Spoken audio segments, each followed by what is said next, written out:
मित्रों, इकोनॉमी के first pillar में बैंकिंग खत्म, फाइनेंस, इंश्योरेंस, फाइनेंशियल इंक्लूजन बाकी है, जिसके अंदर हम आज से फाइनेंस की शुरुआत करेंगे। अंग्रेजी में एक शब्द है epiphany.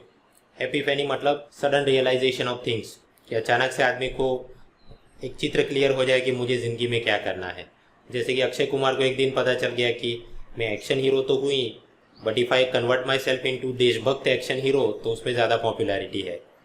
Similarly one day I also had an epiphany कि ये जो 3 साल पहले मैंने L2 सीरीज़ के अंदर 300 से ज़्यादा स्लाइड में ये फाइनेंस, शेयर बाजार सब पढ़ाया था, आज की तारीख में theory, current affairs, budget, economic survey सब कुछ जोड़ के केवल 100 स्लाइड के अंदर ही वो सारा टॉपिक हम ख़त्म कर सकते हैं। वो इसलिए क्योंकि पिछले 3 सालों के अंदर इकोनॉमी से तो अच्छे प्रश्न निकलते हैं, बट उसका ये सब टॉपिक फाइनेंस, उसमें जो हार्डली इक्का दुक्का सवाल निकलते हैं और वो भी एकदम सुपरफिशियल नॉलेज टाइप के प्रश्न होते हैं, तो ज़्यादा मेहनत करने की कोई आवश्यकता दिखती नहीं। चेक करें, 2014 यूपीएससी प्रीलिम में इकोनॉमी के 10 प्रश्न निकले, उसमें से ये फाइनेंस और शेयर बाजार के लागू एक ही प्रश्न निकला, और वो भी एकदम आसान था कि वेंचर कैपिटल क्या काम करते हैं। ऑप्शन एकदम इस प्रकार से थे, एलिमिनेशन से आप ले सकते थे कि भाई स्टार्टअप कंपनियों को मदद करता है। तो फिर ये सीड कैपिटल टाइप ABC ये सब इतना डिटेल में पढ़ने का कोई मतलब है ही नहीं। साल 2015 में 21 सवाल इकोनॉमी से निकले, फाइनेंस से क्या निकला? कुछ नहीं। 2016 29 क्वेश्चन केम, उसमें एक प्रश्न FSDC काउंसिल के कुछ स्टेटमेंट दिए थे, आपने सही गलत पकड़ना था, but that was also very easy. तो मतलब फाइनेंस जो इतना हम डिटेल में पढ़ते हैं, कुछ लोग तो यहाँ तक कि भाई ये अच्छा सेबी उसने ये इंटरनेशनल सिक्योरिटी आइडेंटिफिकेशन नंबर, इसके ऊपर कुछ नियम बनाए हैं। जैसे अपने चेकबुक के अंदर होता है माइकर कोड, ऐसे ये बॉन्ड के ऊपर होता है ISIN कोड। तो अब उसके क्या टेक्निकल नियम, ये सब कुछ तैयार करने का कोई मतलब है नहीं। So we will not go into those things. अगर भविष्य में यूपीएससी ऐसे टेक्निकल प्रश्न पूछना शुरू करे तब की बात अलग है, बट आज की तारीख में मैं केवल आपको फाइनेंस एंड कैपिटल मार्केट का एक वर्किंग नॉलेज टाइप का ये लेक्चर है। ज़्यादा टेक्निकल एक्यूरेसी में हम लोग जाएंगे नहीं।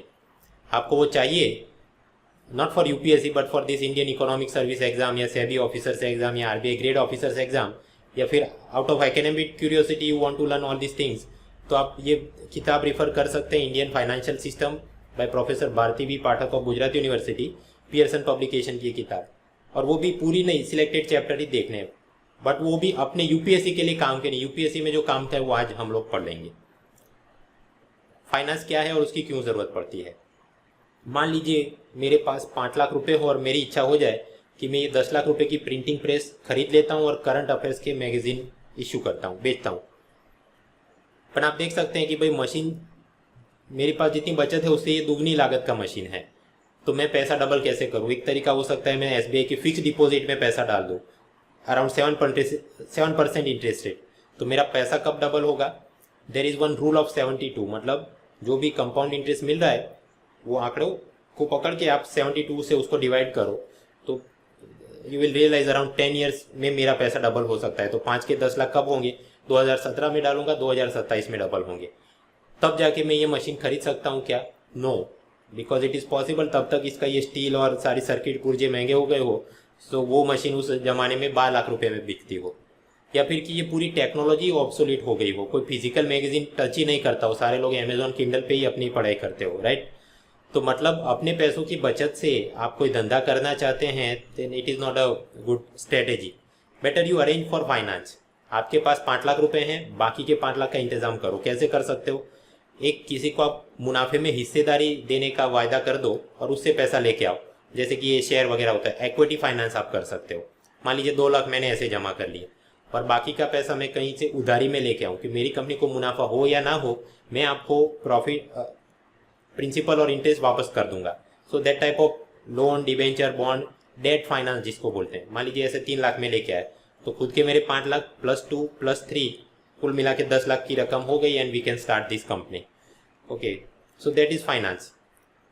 अब यही चीज़ें आज पढ़ेंगे कि एक तो ये डेट फाइनेंस क्या होता है, बॉन्ड, डिवेंचर वगैरह, देन इक्विटी फाइनेंस क्या होता है, शेयर एक्सेट्रा, अलग अलग इन्वेस्टमेंट फंड की ये extended fund, REITs, InvITs, hedge fund, ये सारी चीज़ें क्या हैं। Then what are derivative instruments, what is securitisation process. उसके बाद कि सेंसेक्स क्या है, उसकी गिनती कैसे होती है, सेंसेक्स ऊपर कब जाता है, नीचे कब आता है, पिछले 1 साल में क्या माहौल रहा। सेबी क्या काम करता है और अलग अलग फाइनेंशियल स्कीम का एक बहुत छोटा सा ओवरव्यू। कंपनीज एक्ट के क्या प्रावधान है, और ये रतन टाटा और साइरस मिस्त्री के झगड़े के बाद कुछ क्रिटिक्स बोल रहे हैं कि कॉरपोरेट गवर्नेंस भारत में खतरे में है। तो ये पूरा मसला क्या है वो देखना। तो कुल मिला के 8 मुद्दे देखने। सबसे पहला अपना डेट। तो डेट इंस्ट्रूमेंट मतलब उधारी मुझे करनी है और मैं कोई कागज़ का टुकड़ा छाप के वो पैसा उधारी में लेके आने का प्रयत्न करूँ। सो दिस डेट इंस्ट्रूमेंट ये डिपेंड करता है कि कितने समय के लिए मुझे उधारी में पैसा लाना है। 1 साल के लिए, 1 साल से कम में के लिए चाहिए था तो शॉर्ट टर्म इंस्ट्रूमेंट्स, 1 साल या उससे अधिक, then I will say long term instrument. सबसे पहले देखते हैं शॉर्ट टर्म इंस्ट्रूमेंट। सरकार को उधारी में पैसा लाना है, मान लीजिए 14 दिनों के लिए उनको 100 रुपये की ज़रूरत पड़ी, तो वो एक ट्रेजरी बिल छपाएंगे, ठीक है, और आरबीआई के मार्फत उसका एक बिक्री होगी। अब ये चीज़ के ऊपर कोई ब्याज लिखा नहीं, no interest rate has been printed, बस ऐसा बोल दिया जाएगा कि ये जो ऊपर छापी हुई कीमत है फेस वैल्यू, उसके ऊपर डिस्काउंट पे हम बेचेंगे। मान लो ऐसा बोल दिया 7 रुपये डिस्काउंट पे बेचेंगे, और जेठालाल एक निवेशक ये खरीदता है, कितने में पड़ेगा उसको? 93 रुपीज़ में, बिकॉज 7 रुपीज़ डिस्काउंट। और फिर मैच्योरिटी पीरियड पर यही चीज़ वापस सरकार फेस वैल्यू पर खरीद लेगी। फेस वैल्यू क्या था? 100 रुपये। तो जेठालाल वही चीज़ उसको वापस फेस वैल्यू पे बेचेंगे, तो 100 rupees minus 93 was his investment, तो प्रॉफिट इज 7। आप 7 डिवाइडेड बाई 93 करो तो पता चलेगा 7.5%। सो although on this short term debt instrument कोई ब्याज लिखा नहीं था, बट स्टिल जेठालाल अर्न 7.5%, और सरकार ने ऐसा इतना ब्याज दिया, ऐसा हम सोच सकते हैं। Therefore this short term debt instrument usually they are sold on the discount of the face value and repurchased at the face value. इसके अलग अलग प्रकार, अगर भारत सरकार खुद ऐसा करवाए अपनी उधारी के लिए, उसे बोल सकते हैं ट्रेजरी बिल। इंटरनल क्लासिफिकेशन होता है डिपेंडिंग ऑन मैच्योरिटी पीरियड। 14 दिन के हो सकते हैं, 91 डेज, 182 डेज, 364 डेज। उससे ज़्यादा का होगा तो वो लॉन्ग टर्म में आ जाएगा, 1 साल हो गया। Then cash management bill up to 90 days. ये सारी चीज़ें ऐसे सरकार के उधारी के शॉर्ट टर्म इंस्ट्रूमेंट है। किसी कंपनी को ऐसे उधारी में पैसा लाना है तो वो जो कागज़ के ऐसे टुकड़े बनेंगे उसको ट्रेजरी बिल नहीं बोल सकते, उसको बोलेंगे कमर्शियल पेपर या प्रॉमिसरी नोट्स। उसी प्रकार बैंक या किसी फाइनेंशियल इंटरमीडिएट को खुद ऐसे ज़रूरत पड़ गई पैसों की तो वो अपने लिए इशू करेंगे, that is not treasury bill, उसको बोलेंगे सर्टिफिकेट ऑफ डिपॉजिट। उसी प्रकार किसी व्यापारी को उधारी में पैसा लाना है, one thing he could do is, मान लीजिए उसने आपको कोई चीज़ बेची थी और 100 रुपये का इनवॉइस है, तो वो इनवॉइस वो बैंक को डिस्काउंट पे बेच देगा और फेस वैल्यू पे वापस खरीद लेगा, और आपसे जो पैसा है like that it will be adjusted, उसको हम बोलते हैं कमर्शियल बिल। तो ये सारी क्या है? Short term debt instrument. हमने एक चीज़ पढ़ी थी रेपो रेट में। रेपो अग्रीमेंट क्या होता है? कोई चीज़ है जिसको फेस वैल्यू पे बेचा जाता है और मार्कड प्राइस पे वापस खरीद लिया जाता है। So that is a separate thing, वो यहाँ पर हम नहीं है। इसके अलावा ways and means advances. Bharat सरकार आपसे टैक्स में पैसा लेती है और उससे अलग अलग खर्च करती है। अब एडवांस टैक्स तो क्वार्टरली पेमेंट होंगे, लेकिन बीच में भी सरकार के खर्चे ज़्यादा हो और पैसा आने वाला है बट देरी से आने वाला है, राइट। तो बीच में जो टेम्पररी मिसमैच हो गया उसके लिए आरबीआई उसको पैसा दे देगी। So that is ways and means advances. लेकिन वो चीज़ फाइनेंस फिजिकल डेफिसिट में हम काउंट नहीं करते, क्योंकि 1 साल के बीच वो तो अपने आप एडजस्ट हो जाता है। Call money, bank and financial intermediates आपस में ही उधारी करें 1 दिन के लिए तो बोला जाता है कॉल मनी। यूजुअली ये सीआरआर एडजस्टमेंट के लिए एक बैंक के पास ज़्यादा हो, दूसरे में कम हो गया हो, then they would try to adjust like this, that is call money. और अगर 1 दिन से ज़्यादा अप टू 14 दिन के लिए हो तो उसको कॉल मनी नहीं बोलते, उसको बोलते हैं नोटिस मनी। तो दोस्तों ये हमने शॉर्ट टर्म डेट इंस्ट्रूमेंट उसके अलग अलग प्रकार पढ़ लिए। Now long term debt instruments, 1 साल या उससे अधिक की मैच्योरिटी के लिए कोई डेट इंस्ट्रूमेंट है तो क्या है? लॉन्ग टर्म वाला लोन हो सकता है, एक्सटर्नल कमर्शियल बोरोइंग की, विदेश से आप उधारी में पैसा लाए। सरकार ऐसे उधारी करती है तो डेटेड सिक्योरिटी जैसे गवर्नमेंट सिक्योरिटीज़। कंपनी वाले ऐसे उधारी करते हैं तो इंग्लैंड में उसको बोलते हैं बॉन्ड, अमेरिका में उसको बोलते हैं debenture. Basically it is the same thing कि फिक्स्ड इनकम इंस्ट्रूमेंट है, इरिस्पेक्टिव की कंपनी को मुनाफा हो रहा है या नुकसान हो रहा है, वो आपको ब्याज और मुद्दल का पैसा वापस करेंगे। You will be called creditor of that company. जब कंपनी अगर नीलामी हो जाए उसकी तो लिक्विडेशन के दौरान सबसे पहले आपके पैसे सेटल किए जाएंगे। अब ये बॉन्ड और डिबेंचर के अंदर आंतरिक क्या अंतर है? It depends on stamp duty computation, किसने इशू किया है, सरकारी निगम था या फिर प्राइवेट कंपनी थी वगैरह, but that internal difference is not important for UPSC, तो उसको छोड़ो। उसी प्रकार अगर म्यूनसिपलिटी वाला इशू कुछ करे that is be called municipal bonds. मित्रों बीच में साल 2012-13 में महंगाई की बहुत ज़्यादा समस्या थी। अब महंगाई जैसे जैसे बढ़ती है तो बैंक में आप पैसा रखेंगे, स्टिल आपका परचेजिंग पावर कम हो जाएगा। ऐसे समय में जनता ज़्यादा पैसा गोल्ड में निवेश करेगी। अब गोल्ड का जितना इंपोर्ट बढ़ेगा उस हिसाब से अपनी करंट अकाउंट डेफिसिट बढ़ेगी, उस हिसाब से पेट्रोल डीजल महंगा होगा तो और महंगाई होगी।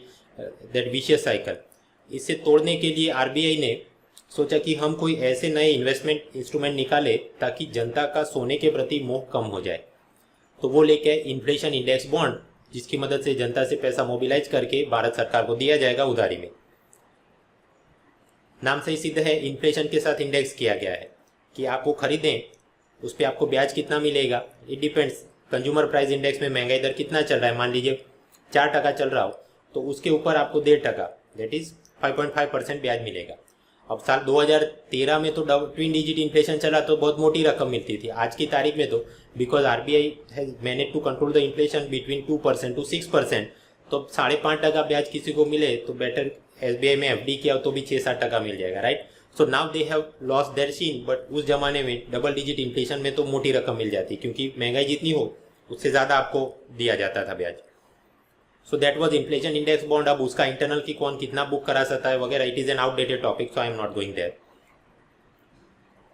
सेबी का नियम है कि कोई भी डेट इंस्ट्रूमेंट जिसकी मैच्योरिटी पीरियड 18 महीने से ज़्यादा हो तो उसको इशू करवाने से पहले क्रेडिट रेटिंग करवाना पड़ेगा। जैसे सेंसर बोर्ड में दिखाते हैं ऐसा कुछ।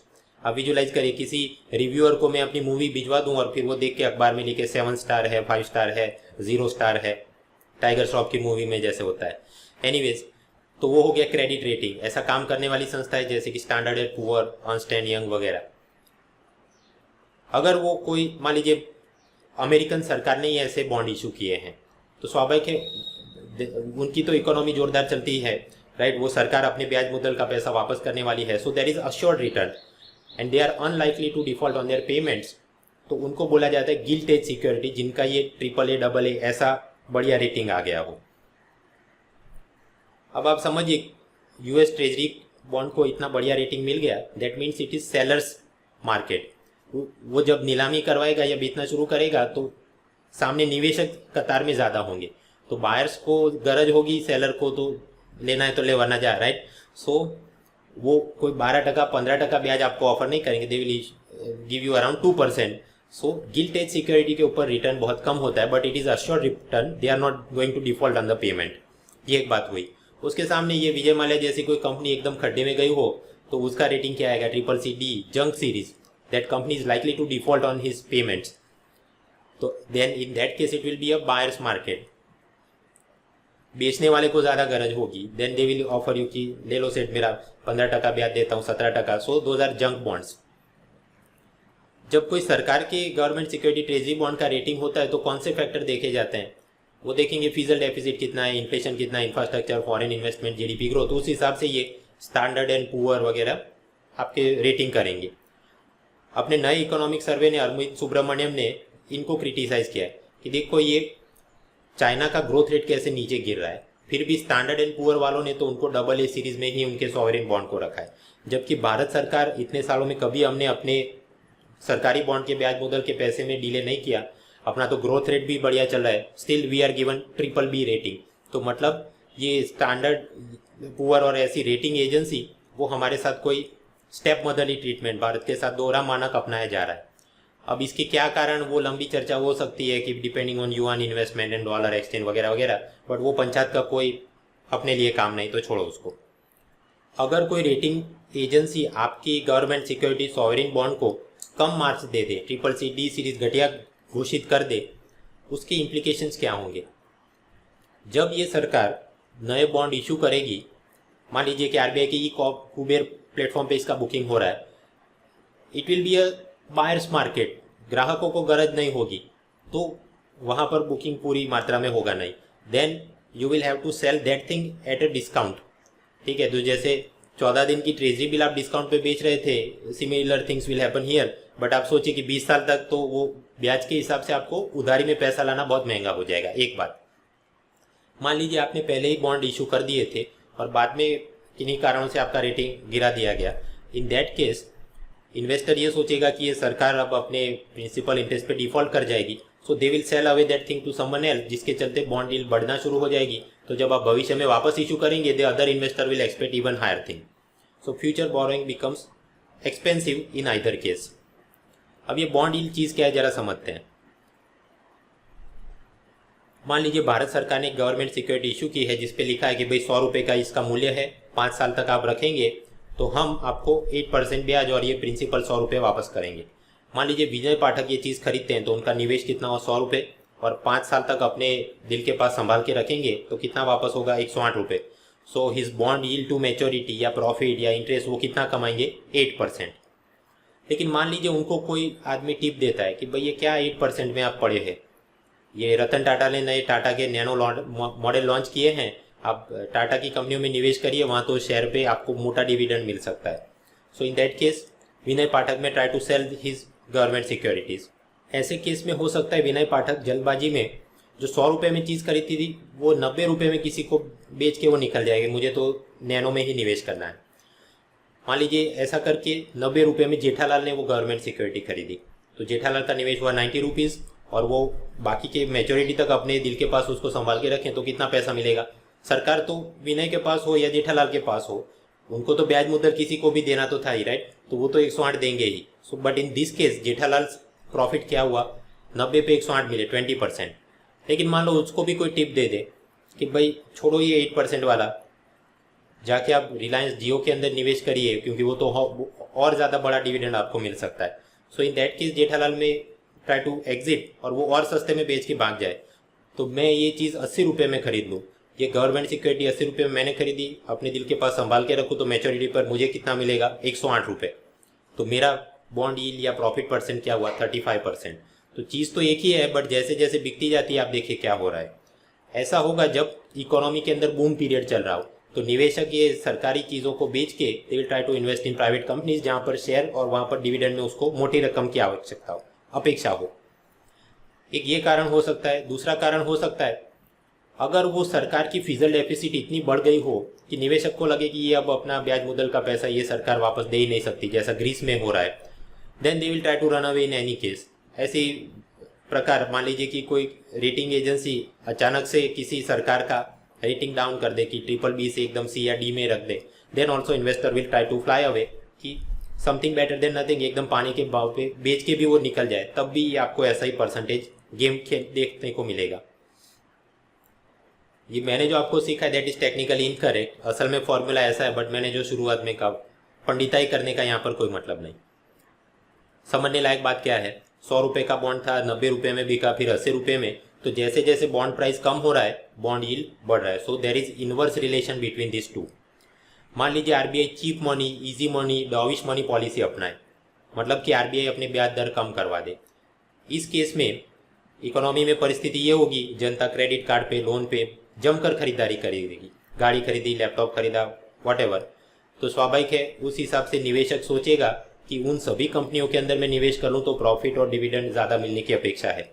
सो in that case also they will exit, right. तो आरबीआई के इंटरेस्ट रेट और बॉन्ड यील्ड के बीच ऐसा रिलेशन है, इनवर्स रिलेशन है। ऑन द सेम लॉजिक जब बूम पीरियड होगा तो बॉन्ड यील्ड बढ़ेगी, जो मैंने आपको सिखा दिया। उसका विपरीत एक्सट्रीम केस भी सही है कि विदेशी निवेशक को अगर ऐसा है भारत में तो एकदम मंदी का माहौल है, यहाँ तो सरकार भी कोलैप्स हो जाएगी, इन दैट केस वो अपने जो भी बॉन्ड खरीदे हैं पानी के दाम पे बेच के भागना शुरू करे, 100 रुपये की चीज़ 90 और 80 में भागना शुरू करे, इन that case also bond yield will increase. उसी प्रकार मान लीजिए किसी अमेरिकन निवेशक ने भारत सरकार के बॉन्ड खरीदे थे और अचानक ये डोनाल्ड ट्रंप प्रेसिडेंट बन जाते हैं। अमेरिकन निवेशक सोचता है कि ये ट्रंप का जो पूरा अमेरिकन नेशनलिज्म है, हो सकता है वो मेरे ऊपर ज़्यादा टैक्स लगा दे कि तुमने फॉरेन गवर्नमेंट में क्यों निवेश किया है, राइट, 33%, 55% मुनाफे पे हमको कुछ दे दो। In that case that American investor he will also try to sell away Indian government securities and run away, तो वहाँ पर भी ये 100, 90 see like that, and then percentage wise 8%, 20%, 35%, तो ऐसे केस में भी बॉन्ड यील्ड बढ़नी चाहिए। क्या ऐसा हुआ?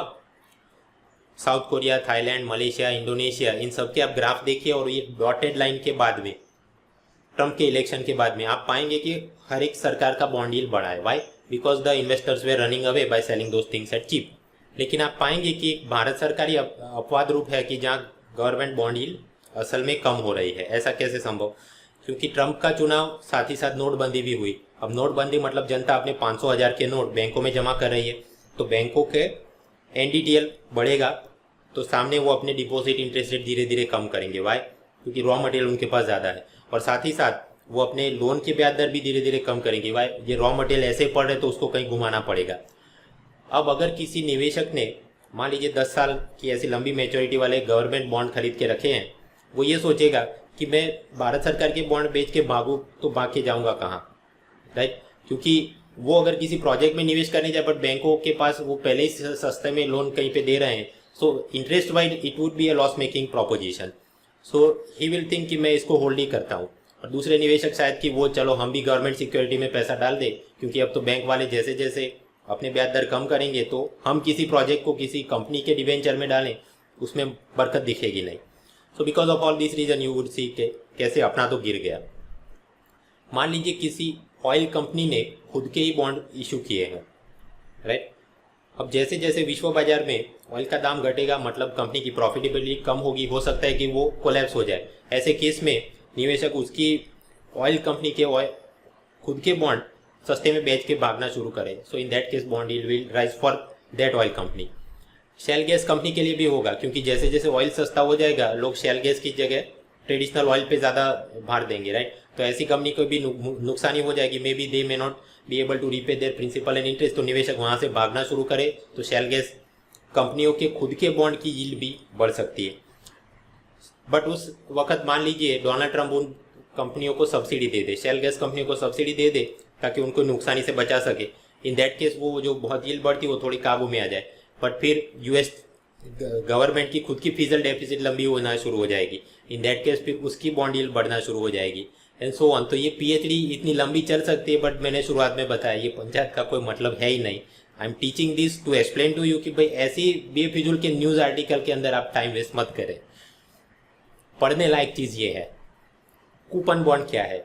ये अमेरिका के अंदर लुइजियाना स्टेट गवर्नमेंट को उधारी में पैसे लेने की ज़रूरत पड़ी। $5 का ये चीज़ है, आप खरीदिए, ठीक? और फिर आपको ब्याज कितना मिलेगा यहाँ कुछ लिखा नहीं, बट ये देखिए बाजू में 4 कूपन चिपकाए हैं। तो हर साल आप एक कूपन काट के उसकी ट्रेजरी ऑफिस में जमा कराएंगे तो आपको कितना मिलेगा? 7.5 सेंट्स, इतना रकम लिखा है हर एक कूपन के ऊपर। तो मतलब 7.5 सेंट्स आपको 4 साल ऐसे मिलेंगे, मतलब 0.30 सेंट्स यू विल अर्न। और आपने निवेश कितना किया? $5, तो मतलब 6% इंटरेस्ट रेट वाला ये कूपन बॉन्ड है। उस प्रकार से आपने लुइजियाना स्टेट गवर्नमेंट को फाइनेंस किया। अब ये दूसरा बॉन्ड देखिए, यहाँ पर $5 तो लिखा है लेकिन बाजू में कोई कूपन चिपका ही नहीं, मतलब कूपन कोई फाड़ के देने का है ही नहीं, तो ब्याज कैसे मिलेगा? यहाँ पर ये $5 के बॉन्ड को वो लोग $4 या मतलब डिस्काउंट पे, फेस वैल्यू के डिस्काउंट पे बेचेंगे और 4 साल बाद या जो भी मैच्योरिटी पीरियड है वापस फेस वैल्यू पे $5 पे खरीद लेंगे। तो आपको in that sense you can, आप पुराना ट्रेजरी बिल वाला उदाहरण याद करिए, तो ब्याज कितना मिलेगा? 25%। सो भले यहाँ पर बॉन्ड है, कोई कूपन नहीं है, तो हम बोलेंगे 0 कूपन बॉन्ड है, लेकिन इसका मतलब ये नहीं कि उसके ऊपर आपको ब्याज या मुनाफा कमाने को नहीं मिलेगा। एक और बात दोस्तों, ये जो बॉन्ड है वहाँ पर किसी भी निवेशक का कोई नाम, पान कार्ड नंबर, एड्रेस, आधार नंबर कुछ भी नहीं लिखा है। ये मेरे पास होगा, मैं लुइजियाना ट्रेजरी में जाऊँगा, they will pay me money, मैं ये चीज़ आपको दे दूँ, आप जाएँ आपको दे देंगे पैसा। So it is a bearer bond, जो भी धारक है उसको माल मिल जाएगा। There are no names, no record, nothing, these are bearer bonds. सामान्य रूप से जब वॉर टाइम में कोई भी सरकार को ज़्यादा पेट्रोल, डीजल, गोला बारूद, असला खरीदना होता है, they require a lot of money, तो फिर पान कार्ड और आधार कार्ड वो सब वो नोट नहीं करेंगे, जो पैसा है ऐसे बियरर बॉन्ड इशू करके they will mobilise the money. मैंने आपको फियाट मनी पढ़ाया था, जैसे 20 पाउंड का नोट देखिए, वहाँ पर लिखा है I promise to pay the bearer on demand the sum of 20 pounds. अर्थात ये वाली नोट आप बैंक ऑफ इंग्लैंड में लेके जाएंगे तो वहाँ आपको इसके सामने, डिपेंडिंग ऑन कि कौन सा ये युग चल रहा है, 20 पाउंड के सामने 20 पाउंड का गोल्ड या सिल्वर या फिर के उतने ही मूल्य की नई नोट या फिर की छुट्टे पैसे आपको दिए जाएंगे। अर्थात आई प्रॉमिस टू पे का मतलब क्या है? It is one type of bond. लेकिन आप जब 20 पाउंड वहाँ पर डालेंगे तो आपको ब्याज के रूप में कुछ मिलेगा नहीं, सो 0 इंटरेस्ट है। और यहाँ पर किसी निवेशक का नाम भी नहीं लिखा है कि ये पान कार्ड और आधार कार्ड नंबर और दिस। सो करेंसी नोट ये एक प्रकार का 0 इंटरेस्ट एनोनिमस बियरर बॉन्ड होता है, ये याद रखना। तो दोस्तों फाइनेंस के अंदर अपना डेट फाइनेंस और उसके अलग अलग इंस्ट्रूमेंट, बॉन्ड, डिबेंचर वगैरह देख लिया। Now we will focus on equity finance. अर्थात अपनी जो प्रिंटिंग प्रेस लगानी थी उसके अंदर ये वाला डेट पोर्शन इज ओवर, अब बाकी के 2 लाख रुपए जो हैं वो मैं कहाँ से लाऊं? इक्विटी फाइनेंस से। इक्विटी फाइनेंस मतलब अगर मुझे मुनाफा होगा तो मैं आपको कुछ हिस्सेदारी दूंगा, समथिंग लाइक दैट। यानी कि टोटल ओनरशिप या पार्टनरशिप है 100%, उसके अंदर आपका कुछ हिस्सा होगा, एक बात। लेकिन जब मुनाफा होगा तभी आपको माल मिलेगा, मुनाफा नहीं होगा तो माल नहीं मिलेगा। So income is not fixed, you are owner and proprietor to the company, but उसका नुकसान ये है कि जब कंपनी का लिक्विडेशन होगा तब पहले बॉन्ड धारकों को पैसा मिलेगा एंड सो फॉर, आपको अंत में पैसा अगर बचेगा तो मिलेगा। प्रकार और उदाहरण क्या है? ऑर्डिनरी शेयर हो सकते हैं, प्रेफरेंशियल शेयर विथ और विदाउट वोटिंग पावर, फिर वेंचर कैपिटल फंड वाले हो सकते हैं। ये ऐसी प्रोफेशनल कंपनियां हैं जो कि स्टार्टअप कंपनियों को अपना काम शुरू करने के लिए इक्विटी फाइनेंस, मुनाफे में हिस्सेदारी, बोर्ड ऑफ डायरेक्टर में हमको कुर्सी चाहिए, उस प्रकार से जो निवेश करे, right. So those are venture capital fund. और स्टार्टअप कंपनियों को सबसे पहली बार अपना धंधा शुरू करने के लिए पैसा दिया जाए, दैट इज सीड कैपिटल, जैसे वो पौधा लगाने के लिए होता है। Then what is angel investor?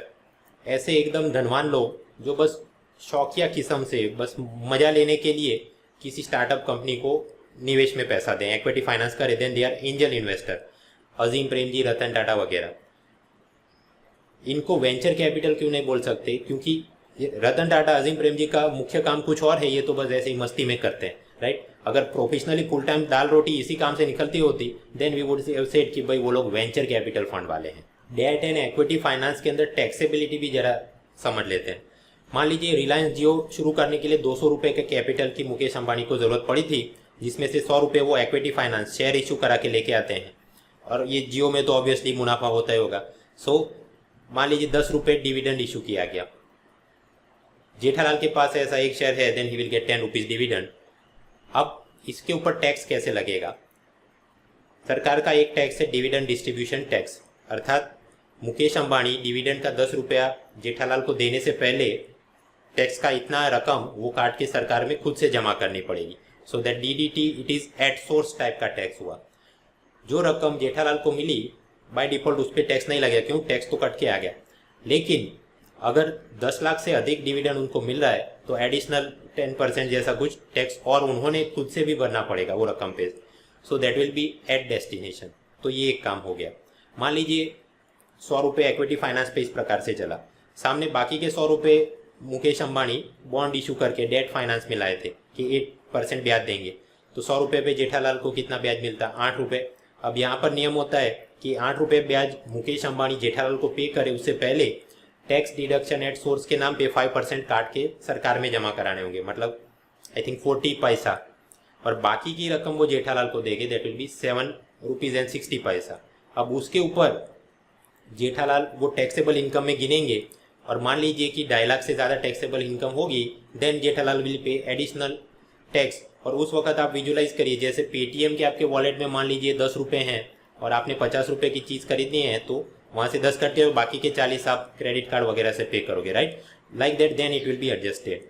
तो बस समझना ये है कि इक्विटी फाइनेंस के अंदर जो सोर्स है वहाँ से भी टैक्स कट किया जाता है। ये जो डेट फाइनेंस है वहाँ टीडीएस लगता है, but TDS is not a tax by itself, वो तो एडजस्ट होता है। ओके, तो ये जरा याद रखना। बूम पीरियड में इक्विटी मार्केट, शेयर मार्केट तेज होता है, स्लो डाउन पीरियड में डेट मार्केट तेज होता है। क्यों? क्योंकि स्लो डाउन के वक्त लोगों को लगता है कि भाई ये जियो में मुनाफा नहीं आएगा, तो 10 रुपये नहीं हो सकता, 1 रुपया भी डिविडेंड नहीं है, so better we shift to fixed income instrument like debt instrument, bond, debenture वगैरह। शेयर का एक उदाहरण देखते हैं। लाहौर के अंदर ये न्यू बैंक ऑफ इंडिया की स्थापना के लिए कंपनीज एक्ट 1913 के अंदर उन्होंने रजिस्ट्रेशन कराया और फिर शेयर इशू किए। यहाँ पर लिखा है 25 रुपये, that is the face value, और ये भी लिखा गया कि कुल मिला के ऐसे 4 लाख शेयर इशू किए गए हैं। तो 25 रुपीज़ टाइम्स 4 लाख मतलब कितना? 1 करोड़ का ये पेड अप कैपिटल है। ऑथोराइज कैपिटल उस बैंक का उससे ज़्यादा हो सकता है, बट जितने वो शेयर इशू किए that is paid up capital. ये भी लिखा गया है कि नंबर ऑफ शेयर्स 25, मतलब कि ये जो जनाब ने ये चीज़ खरीदी है मिस्टर एम.आर. कोहली, उनके पास 25 शेयर है और कुल मिला के कितने? 4 लाख शेयर। तो उनकी ओनरशिप कितनी हुई? 0.00625%। अर्थात जब ये बैंक मुनाफा करेगी उसमें से जो डिविडेंड दिया जाएगा उसमें से इतना हिस्सा ये जनाब के पास जाएगा। इधर एक कागज़ के टुकड़े पे लिखा गया है कि ₹25 ईच, तो ये उसका बोला जाता है फेस वैल्यू या पार वैल्यू। कोई भी इंटीजर हो सकता है, ₹1, ₹2, ₹8, ₹10, कुछ भी, डेसिमल टाइप के नहीं, ₹1.5 ऐसा नहीं हो सकता। सबसे पहली बार जब शेयर बाजार में बेचे जाते हैं, इनिशियल पब्लिक ऑफर, उस वक्त वो शेयर उसके फेस वैल्यू से कम कीमत में आप नहीं बेच सकते, ऐसा सेबी का नियम है। मतलब जैसे ट्रेजरी बिल में तो फेस वैल्यू के डिस्काउंट पे बेच सकते हैं, ऐसा इधर संभव नहीं है। ये काम हुआ। अब ये शेयर बिकेगा, एक आदमी ने खरीदा, फिर वो अपने पास रखेगा या उसको लगे मैं किसी और को बेच दूं, और सामने वाली पार्टी को लगता है कि ये शेयर पे तो मुझे ज़्यादा डिविडेंड मिलेगा, फ्यूचर में ग्रोथ है वगैरह, then maybe they could purchase at a higher price than the face value, right. तो जब दोबारा रीसेलिंग होगा, इट कुड हैपन कि ये ₹10 का शेयर ₹30 एट प्रीमियम पे बिके, मतलब बाजार में किस दाम पे चलेगा, ₹40 पे। सो like that premium value. Sweet equity क्या होती है? कंपनी अपने शेयर किसी डायरेक्टर को या किसी एम्प्लॉय को डिस्काउंट पे सस्ते में बेच दे, for their contribution in the company, for their value addition, for their intellectual property XYZ, तो उसको बोलते हैं स्वीट इक्विटी। बट ऐसा करके मान लीजिए अगर रॉबर्ट वाड्रा सारे चीज़ें अपनी पत्नी के नाम पर ही सस्ते में भिजवा दे, तो माइनॉरिटी शेयर होल्डर का नुकसान हो सकता है। Therefore under the companies act वो पूरी चीज़ पे रेगुलेशन रहता है कि इतना नहीं कर सकते, इतना कर सकते हैं, विद इन दिस वगैरह वगैरह। सबसे पहली बार आपने कंपनी के शेयर इशू करने हो तो प्रक्रिया क्या है? जो कंपनी का प्रमोटर होगा वो किसी एक्सपर्ट पर्सन के पास जाएगा कि मुझे इसमें मदद करो। That expert person will be called underwriter. US में ये इन्वेस्टमेंट बैंकर ऐसा काम करते हैं, यूके में वही काम करते हैं, वो मर्चेंट बैंकर हैं। Basically they will collect all your information. वो सेबी के जो भी फॉर्म भरने, प्रक्रिया करनी है, वो सारी चीज़ें करेंगे। Plus they will prepare a red herring prospectus for you, कि आपकी कंपनी के ये डायरेक्टर यहाँ पर ऑफिस इस प्रकार की कामगिरी करेंगे, and they will give it to SEBI. SEBI उसका अध्ययन करेगी और अपनी वेबसाइट पे भी अपलोड करेगी कि इसके सामने किसी को अगर ऐतराज है तो वो भी इतने दिनों में हमको बोल सकता है। अगर वो सारी चीज़ ख़त्म हो जाए, when this red herring prospectus is approved, उसके बाद ये अंडरराइटर अखबार में विज्ञापन देगा कि ये वाली कंपनी के इतने शेयर हम बेचने वाले हैं, this is the IPO offer, आ जाइए। That will be called public issue. और पब्लिक इशू में वो शेयर पहली बार कितने में बिकेगा, फेस वैल्यू पे या फेस वैल्यू के ऊपर। ये कैसे कौन तय करेगा? Underwriter will try it with either fix price method या फिर की बुक बिल्डिंग मेथड। अब इन दोनों के अंदर क्या अंतर होता है, मैंने शुरुआत में कहा, जरूरत नहीं है इसकी। असबा क्या है? Application supported by block amount, अर्थात ये कंपनी का IPO लॉन्च हुआ तो अर्जी डालने में तो हो सकता है कि जो टोटल वैल्यू उसके भी 2, 3, 4 गुना लोग उसमें अप्लाई करें। तो जिनका नंबर लगेगा, जिनको शेयर मिलेगा, उसी के खाते से बैंक के पैसे काटे जाएंगे, otherwise no. That is the असबा सिस्टम। और भविष्य में सेबी ये भी सोच रही है कि IPO लॉन्च करते थे, मतलब ये पेन एंड पेपर से जो भर के पूरा फॉर्म देना पड़ता है, उसके बदले ऑनलाइन आप कर दें और कहीं ऑफिस में जाके अंगूठा मार दो, आधार वेरिफिकेशन, तो जल्दी जल्दी ये काम हो सके। Transaction cost can decline and even small retail investor can also participate in this thing. Equity finance में इशू के अलग अलग प्रकार। 81 में इन्फोसिस की स्थापना हुई, तब वो एक प्राइवेट लिमिटेड कंपनी थी, अनलिस्टेड कंपनी थी, मतलब शेयर बाजार में उसके शेयर बिकते नहीं थे। उसके बाद उन्होंने सबसे पहली बार जब ऐसा काम करवाया होगा, that is public issue and initial public offer.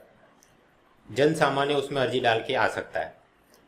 मान लीजिए इस प्रकार से कंपनी और एक्सपांड हुई, फिर उनको और पैसे की आवश्यकता है, तो वापस वो नए शेयर इशू करे तो क्या बोलेंगे? FPO, follow on public offer. इसको पब्लिक ऑफर क्यों बोले? जन सामान्य ये उसमें निवेश कर सकता है। बट उसके बदले अगर इन्फोसिस नए शेयर छापे, लेकिन एग्जिस्टिंग शेयर होल्डर को बोले कि भाई आपको हम ये खरीदने का पहला प्राधान्य देंगे, पहले हक देंगे, अगर आपको नहीं खरीदना है, only then we will sell it to आम जनता, तो ऐसे इशू को आप क्या बोलेंगे? Rights issue. Existing shareholder has the first right to purchase that thing. यहाँ तक कि जन सामान्य का नंबर लग सकता था public issue and right issue में, लेकिन अगर कंपनी सीधा ही कोई एक बड़ी प्राइवेट एंटिटी को ही अपने शेयर ऑफर करे, then it is called private issue, जहाँ पर हो सकता है प्रेफरेंशियल शेयर्स विथ और विदाउट वोटिंग पावर, या फिर क्वालिफाइड इंस्टीट्यूशनल प्लेसमेंट, कोई ये टाटा कैपिटल, बिरला कैपिटल, ऐसी कोई बड़ी NBFC के अंदर सीधे ही जाके वो कि भाई हमारे शेयर खरीद लो और वो ले ले, that will B private issue. अब ये preferential share with and without voting power, इससे क्या लाभ होता है?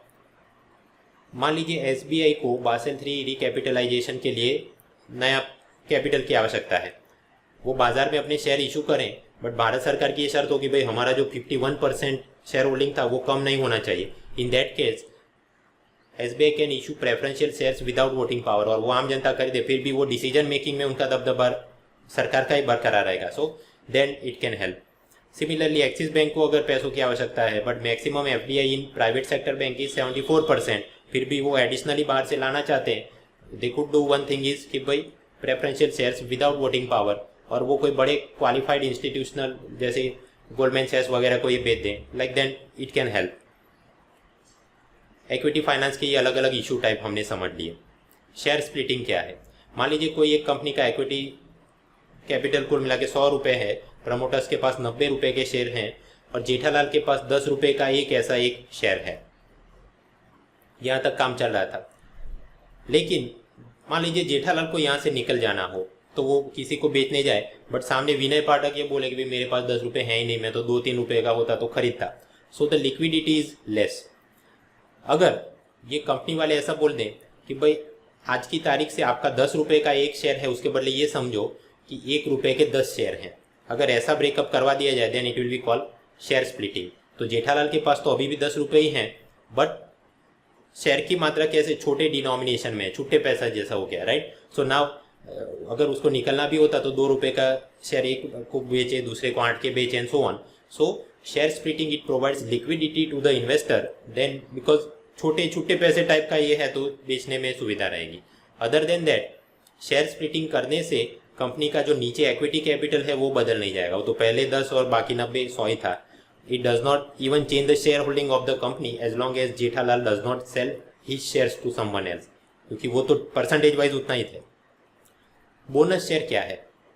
अगेन कंपनी का इक्विटी कैपिटल 100 है, प्रमोटर के पास 90 रुपये के शेयर हैं, जेठालाल के पास 10 रुपये का एक शेयर है। तो जब कंपनी का मुनाफा होगा उस हिसाब से डिविडेंड जनरेट होगा, तो जेठालाल के पास रकम का 10% आना चाहिए, राइट। बट मान लीजिए ये कंपनी में कोई मुनाफा पर्याप्त मात्रा में नहीं हुआ और फिर भी शेयर होल्डर्स को राजी रखने की उनकी इच्छा है, तो कंपनी क्या कर सकती है? सामने बोनस शेयर इशू कर दो कि जिसके पास एक शेयर है उसको अब 2 शेयर एडिशनल हम दे देंगे। इससे जेठालाल को लाभ क्या होगा? डिविडेंड तो नहीं मिला, बट मुफ्त में जो 2 शेयर नए मिल गए वो जाके वो 10 और 10 20 रुपये के मान लीजिए विनय पाठक को बेच देता है। So like that he will make some money and Jethalal will be happy. इसका ये लाभ तो हुआ बट नुकसान भी है। अगर उस प्रकार से उसने अपने शेयर बेचना शुरू किया then his own share holding will decline, और ये नया इन्वेस्टर आ गया तो भविष्य में जब कंपनी मुनाफा करेगी और डिविडेंड का पैसा जाएगा then Jethalal will get less amount. Anyways this is the bonus share thing. Share buyback भी समझते हैं, बट उससे पहले समझना है कंपनी का रेवेन्यू आएगा, मतलब जो भी माल सामान बेचा और सामने पैसा आया, सबसे पहले वो क्या करेंगे? वहाँ से loan, debenture, bond, external commercial borrowing, ऐसे जो डेट फाइनेंस वाले हैं उसका ब्याज का पैसा वो वापस करेंगे। उसके बाद staff salary, expenditure, input cost, उसके बाद अलग अलग प्रकार के केंद्र राज्य सरकार के टैक्स, उसके बाद प्रेफरेंशियल शेयर होल्डर को डिविडेंड में पैसा दिया जाएगा, फिर ऑर्डिनरी शेयर होल्डर को डिविडेंड में पैसा दिया जाएगा। ये सब करने के बाद भी अगर कोई रकम बच जाती है रेवेन्यू में से, उसको हम बोलते हैं कंपनी का रिजर्व या कंपनी की retained earnings. TCS Tata consultancy services, उसके पास करीब 38,000 करोड़ रुपए ऐसी रिटेन अर्निंग में पड़े हैं। अब इससे क्या कर सकते हैं? रिटेन अर्निंग से टीसीएस वाले चाहे कंपनी को एक्सपांड कर सकते हैं, कोई छोटी वाली आईटी कंपनी का एक्विजिशन कर सकते हैं, या फिर कि अपनी नई सब्सिडियरी कंपनियों की स्थापना कर सकते हैं एक बार। लेकिन मान लीजिए उनको लगे कि अभी इसमें कोई अपॉर्चुनिटी नहीं है, दूसरा काम कर सकते हैं कि वो अपने शेयर होल्डर को बहुत बड़ा डिविडेंड डिक्लेयर कर दें, इतना बड़ा है ना 38,000 करोड़ के सामने। लेकिन यहाँ पर एक दिक्कत है, जब डिविडेंड जनरेट होता है, मैंने आपको बताया कि at source dividend distribution tax के नाम पे सरकार को पैसा देना पड़ेगा, इवन एट डेस्टिनेशन भी देना पड़ेगा अगर 10 लाख से ज़्यादा है। तो आप समझिए Ratan Tata is the promoter of this company, तो डीडीटी के नाम पे भी कट गया और उसको तो स्वाभाविक है बड़ी रकम जाती होगी, वहाँ वापस टैक्स में पैसा कट गया। तो बड़ा डिविडेंड जनरेट करने में तो जरा भले एब्सोल्यूट फिगर में वो दिखे बट परसेंटेज वाइज टैक्स में काफ़ी सारा चला जाएगा। या फिर आप ये कंपनी की रिटेन अर्निंग की मदद से शेयर बायबैक शुरू करिए, अर्थात प्रमोटर नहीं, जो आउटसाइडर हैं उनसे आप शेयर वापस ले लो। टीसीएस ने ऐसा करवाया कि हमने जो शुरुआत में 1 रुपये फेस वैल्यू के जो शेयर आईपीओ में जनरेट किए थे, आज आगे बढ़ते बढ़ते आज की तारीख में तो ₹1 का एक शेयर हम 2,850 रुपये में वापस खरीदने के लिए तैयार हैं। Like that they absorb part of the shares back. ऐसा करने का लाभ ये है कि प्रमोटर की शेयर होल्डिंग रतन टाटा पहले इतनी हो तो अब बढ़ के इतनी हो जाएगी। इसका मतलब भविष्य में जब डिविडेंड जनरेट होगा प्रमोटर के पास ज़्यादा आ जाएगा, आउटसाइडर तो थे वो डिस्ट्रॉय हो गए, right. So that is the benefit. Additionally भविष्य में ये कंपनी को एक्सपांड करने के लिए और कैपिटल की आवश्यकता हो तो वो इशू करेंगे फॉलो ऑन पब्लिक ऑफर। उस वक्त जनता बड़े चाव से सब्सक्राइब कर लेगी। वाई? बिकॉज दे नो, देखो वो जब 60 या 70 में ₹1 वाला जिसने खरीदा था वो तो वापस कंपनी ने ही खरीद लिया 2,850 में, तो हम ले लेते हैं ये FPO में, भविष्य में हमको भी माल मिल जाएगा। So it provide such incentive. ये सभी कारणों से कंपनी वाले अपनी रिटेन अर्निंग से शेयर बायबैक करते हैं। शेयर बायबैक के ऊपर कंपनी ने कोई टैक्स भरना भी नहीं पड़ता, ये भी एक लाभ है उनको। रिलायंस एज सच 98 से सेबी ने अनुमति दी, रिलायंस ने भी ट्राई किया और लेटेस्ट चर्चा में रहा कि TCS वालों ने 2017 में ऐसा किया और करीब 2.85% दे अब्जॉर्ब बैक। मान लीजिए विजय माल्या, भारत में तो अब कोई भी IPO इशू करे कोई लेने वाला है नहीं, but suppose he wants to, कोई भारत में उसको कंपनी बनानी है और उसके लिए कैपिटल चाहिए और वो अमेरिकन शेयर बाजार से पैसा मोबिलाइज करना चाहता है।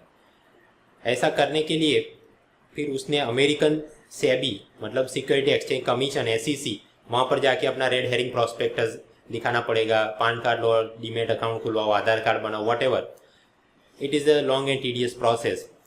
तो एक दवा ये हो सकती है कि rather than approaching in that manner, Vijay Mallya अपनी भारतीय कंपनी के शेयर बैंक ऑफ अमेरिका को दे दे और सामने बैंक ऑफ अमेरिका नए कागज़ के टुकड़े जनरेट कर दे जिसको बोला जाए अमेरिकन डिपोजिटरी रिसीप्ट, और वो नास्डेक पे लिस्ट करवा दिया जाए और वहाँ एक खिलाड़ी आर्नोल्ड उसको खरीद ले ADR को।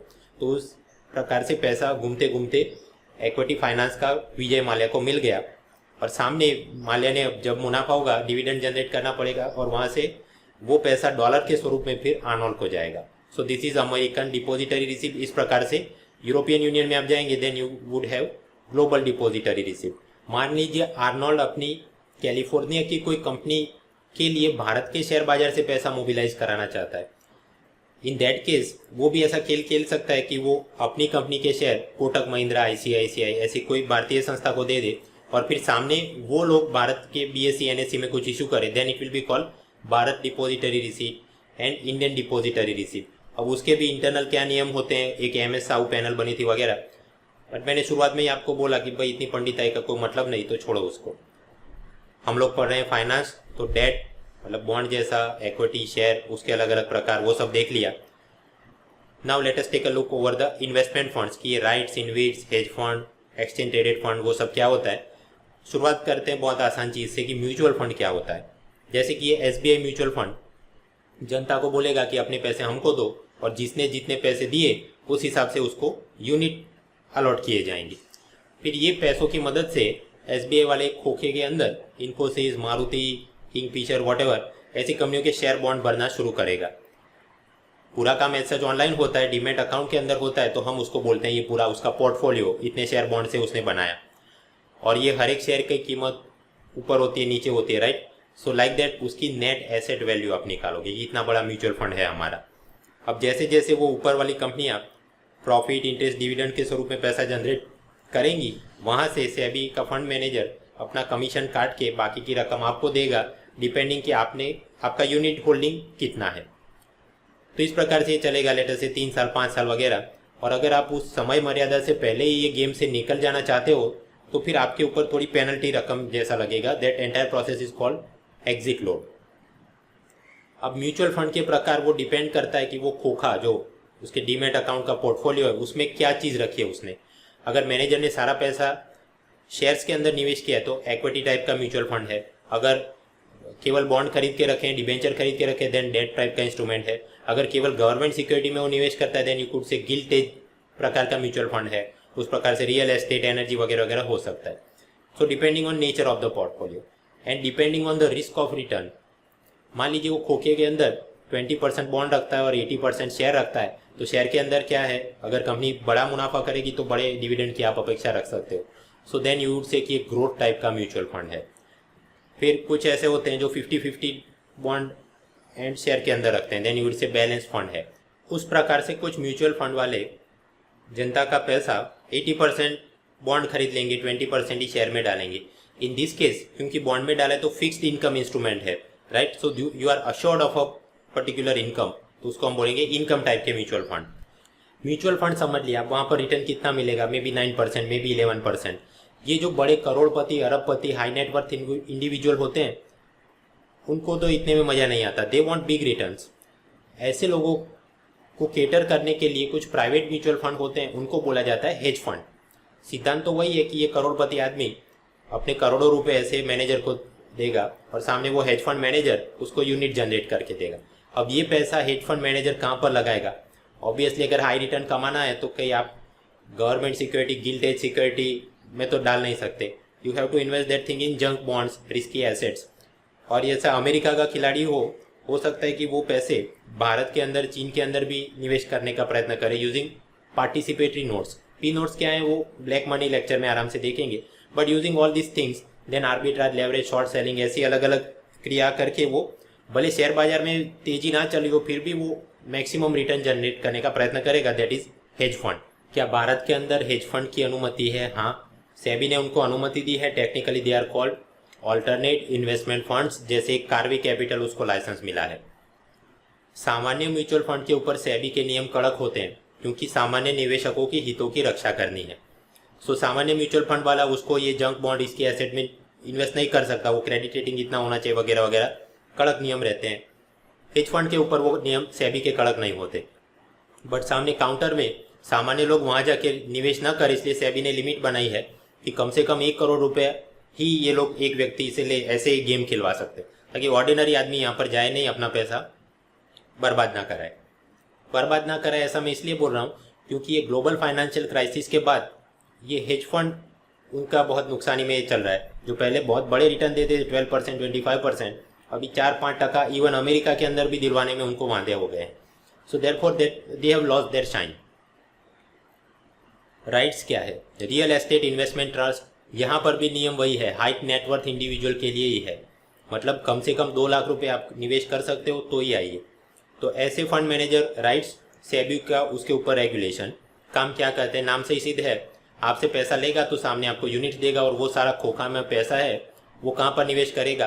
कहीं पर रियल एस्टेट में ऐसे प्रोजेक्ट जो खत्म हो गए हैं या खत्म होने की कगार पे है वहाँ पर पैसा निवेश करेगा। जैसे मान लीजिए कोई शॉपिंग मॉल, ऑफिस कॉम्प्लेक्स वगैरह है और वहाँ से जो भाड़े में रकम आएगी, रेंट वाली रकम, वहाँ से फंड मैनेजर अपना कमीशन काट के आपको रिटर्न देगा। This is rights. तो फिर इनविट्स क्या है? इंफ्रास्ट्रक्चर इन्वेस्टमेंट ट्रस्ट, यहाँ पर भी नियम यही है कि हाई नेटवर्थ इंडिविजुअल 2 लाख या उससे अधिक पैसा दे सकता है, ऐसे ही लोग आए वो लोग निवेश करेंगे, फंड मैनेजर को पैसा देंगे, सामने फंड मैनेजर उनको यूनिट देगा और पैसा निवेश किधर करेगा? नाम से ही सीधे इंफ्रास्ट्रक्चर, एयरपोर्ट है, highway, thermal plant, gas grid वगैरह। And depending on the infrastructure, मान लीजिए कहीं से उसको भाड़े में रकम मिलती हो, रेंट में, हाईवे है तो टोल में पैसा आएगा, इलेक्ट्रिसिटी एंड गैस ग्रिड है तो यूज़र चार्जेस के नाम पे पैसा आएगा, वो सारे पैसे से अपना कमीशन काटेगा और आपको रिटर्न देगा। तो ये इनविट्स के ऊपर भी सेबी का रेगुलेशन लगता है। राइट्स इनविट्स का फ़ायदा क्या है? अमेरिका, इंग्लैंड, ऑस्ट्रेलिया, अलग अलग जगहों पे ट्राई किया, सफल रहा है। इस प्रयोग से मान लीजिए कोई बिल्डिंग 80% कंप्लीट हो गई है, अब उसके बिल्डर को बस थोड़ा ही एडिशनल वर्किंग कैपिटल चाहिए और वो अपना काम खत्म कर सकता है, बट बैंक वाले उसे दे नहीं रहे हैं। इन दैट केस अगर राइट्स वाला वो अबाउट टू फिनिश प्रोजेक्ट में पैसा डाल दे, बिल्डिंग कंप्लीट हो जाए तो पूरा प्रोजेक्ट हो जाएगा, right, otherwise it could turn into NPA. तो इस प्रकार से ये लोग मदद कर सकते हैं। हाई नेटवर्थ इंडिविजुअल वालों व्यक्तियों को भी निवेश करने के लिए एक नई अपॉर्चुनिटी क्रिएट होती है और वो पैसा मोबिलाइज होके एनपीए के सामने इस प्रकार से इनडायरेक्टली लड़ने में मदद कर सकता है। एक और लाभ यहाँ पर यह है, राइट्स और इनविट्स के ऊपर डिविडेंड डिस्ट्रीब्यूशन टैक्स नहीं लगता, तो वो कोई पैसा काटेंगे आपको मिलेगा, ऑफकोर्स टीडीएस काट के आपको देंगे। उसके बाद अगर आप टैक्सेबल इनकम में आते हैं then you will have to pay taxes, otherwise not. लेकिन क्योंकि हाई नेटवर्थ वालों को ही डाल सकते हैं देन ऑब्वियसली टैक्स तो भरना ही पड़ेगा।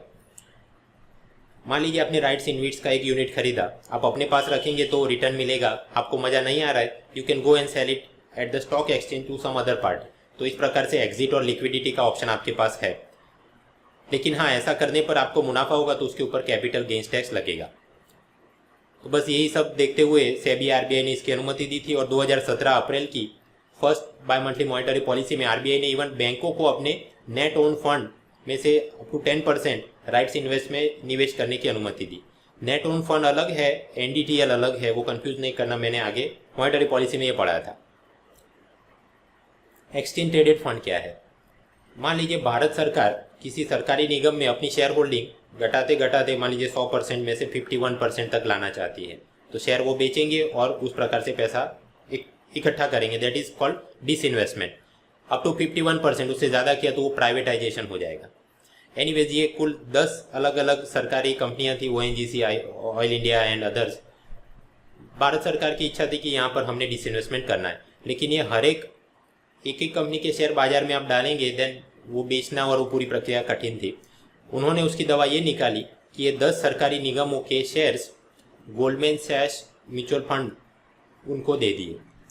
कुल मिला के 3000 करोड़ के कुल शेयर थे अलग अलग सरकारी निगमों के, वो गोल्डमैन सैश ने अपने खोखे में डाल दिए और उससे उसने नया न्यू फंड ऑफर जनरेट किया। मतलब 10-10 रुपये के नए नए यूनिट्स आम जनता उसको खरीद सकती है। आप खरीद के अपने पास रखेंगे, देन बैकएंड में जब भी ये ओएनजीसी, गेल वगैरह मुनाफा करेंगे, वहाँ से डिविडेंड आएगा तो गोल्डमैन सैश वाला अपना कमीशन काट के ये पैसा आपको देगा, डिविडेंड का पैसा।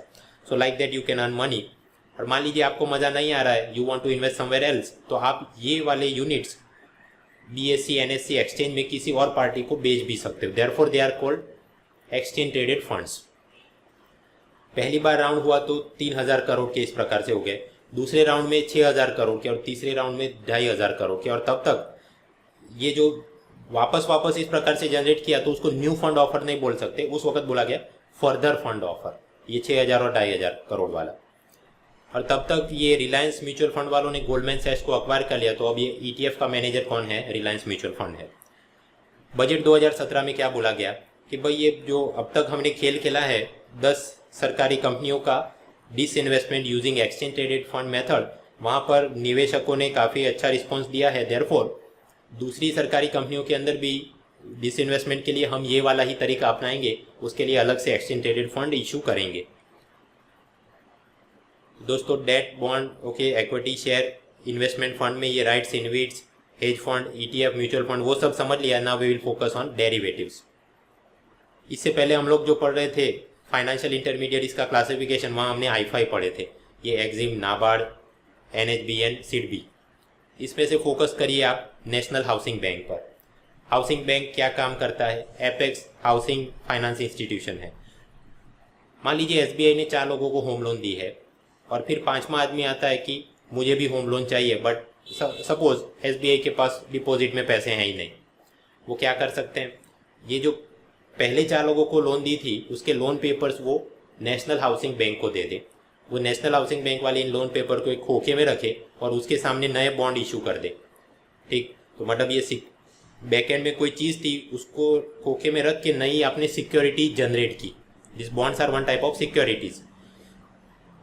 सो this entire process is called securitisation.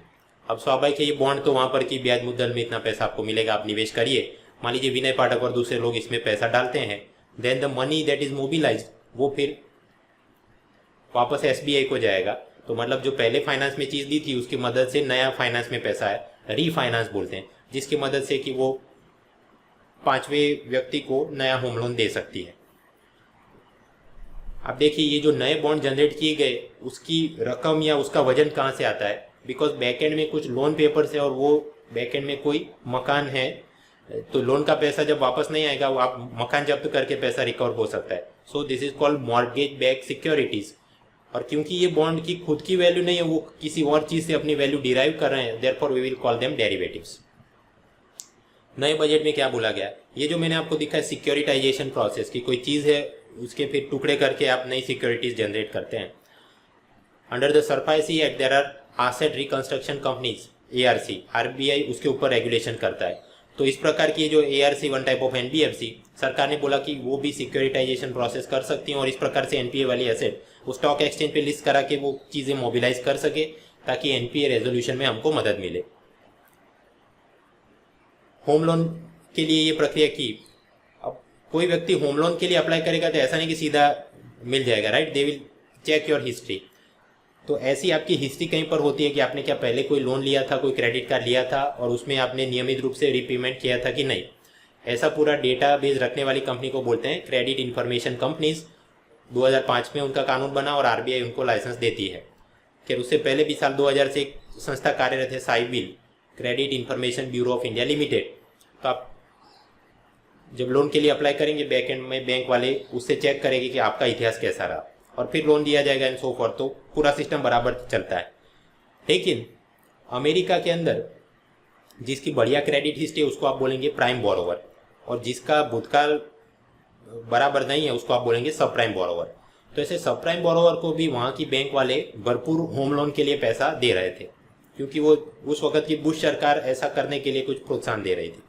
Anyways, so such subprime borrowers who do not have the capacity to repay the loan, उनको भी लोन में पैसा दे दिया और फिर बैंक वालों ने उनके लोन पेपर्स गोल्डमैन सैक्स और ऐसी संस्थाओं को दे दिए, सिक्योरिटाइजेशन प्रोसेस, और फिर उसकी मदद से उन्होंने नए बॉन्ड जनरेट किए, mortgage back securities, right. So this is one type of derivatives, कहीं और से वैल्यू डिराइव करता है। और फिर जनता ने, विदेशी निवेशकों ने जमकर वो उसमें खरीदारी की, पैसा दिया and the entire thing was going on. But ये सिस्टम काम कब तक करेगी? जब तक बैकएंड में जो होम लोन धारक है वो ब्याज मुद्दल का पैसा वापस करता रहे, तो हर एक आदमी अपना कमीशन काट के अंत में निवेशक को पैसा मिलता रहेगा। लेकिन क्योंकि ये लोग सबप्राइम बोरोवर्स थे तो आगे चल के वो ब्याज मुद्दल का पैसा वापस नहीं दे पाए, तो एक एक करके उनके सारे मकान जब्त किए गए। But that led to over flooding of real estate inventories.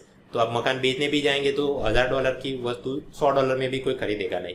So ultimately this entire bubble it collapse, जिसको हम बोलते हैं सबप्राइम क्राइसिस, साल 2007-8 में हुआ। और क्योंकि विदेशी लोगों में भी यहाँ पर डाला था पैसा and like that it spread across, तो ग्लोबल फाइनेंशियल क्राइसिस आया, GFC। एनीवेज, वापस आते हैं। अब तक हमने पढ़ा फाइनेंशियल इंस्ट्रूमेंट का एक प्रकार डेट इंस्ट्रूमेंट जैसे कि बॉन्ड, दूसरा है इक्विटी इंस्ट्रूमेंट जैसे कि शेयर। लेकिन फाइनेंशियल इंस्ट्रूमेंट का तीसरा प्रकार भी है डेरिवेटिव, ऐसा कोई कागज का टुकड़ा जो बैकएंड में किसी और चीज से अपनी वैल्यू डिराइव करता है। हो सकता है वो कोई commodity, crude oil, gold, silver, या फिर कि कोई फिजिकल एसेट भी हो सकती है, जैसे मकान है और उसके लोन पेपर, उसकी मदद से नए डेरिवेटिव जनरेट किए गए, राइट। हो सकता है बैकएंड में कोई फाइनेंशियल एसेट भी हो, शेयर हो, बॉन्ड हो, इवन कैश एसेट की लोकल करेंसी, फॉरेन करेंसी, जिसकी मदद से ये जो नई सिक्योरिटी उसकी वैल्यू जनरेट हो, या फिर कि डेरिवेटिव के नीचे भी कोई डेरिवेटिव हो, कॉम्प्लेक्स इंस्ट्रूमेंट हो सकते हैं। सो पॉइंट इज डेरिवेटिव मतलब वो तीसरा प्रकार है ऐसी वे इंस्ट्रूमेंट जो कि कहीं और से अपनी वैल्यू डिराइव करते हैं। अब मित्रों, ये डेट, इक्विटी एंड डेरिवेटिव्स हम आज के आज मैं आपको ये बेचूं और आप मुझे पैसा दे दो, दैट इज कि स्पॉट मार्केट हो गया। लेकिन हम ऐसा तय करें नहीं, भविष्य में इस वाली तारीख को आप मुझे इतना पैसा देना और मैं आपको इतना शेयर दूंगा वगैरह। Then if we sell, purchase and execute the deal at a later stage, then it is called forward contract या फ्यूचर कॉन्ट्रैक्ट। और बैकएंड में तो ये तीन चीजों का ही कुछ खरीदना बेचना है। पर इसमें एक समस्या आ सकती है। मान लीजिए हम ऐसा कोई डील करें, एक ऐसा फ्यूचर कॉन्ट्रैक्ट बनाए कि 1 जून को आप मुझे 100 रुपये में इन्फोसिस के शेयर बेच देना। पर 1 जून को मान लीजिए बाजार में वो 80 रुपये में ही शेयर बिकते हो, तो मेरा तो नुकसान हो जाए, मैं आपको 100 रुपये में मैं खरीदने जाऊँ तो, right. So I have to protect myself from such eventualities in the forward and future contract. तो किसी प्रकार का मुझे इंश्योरेंस खरीदना पड़ेगा।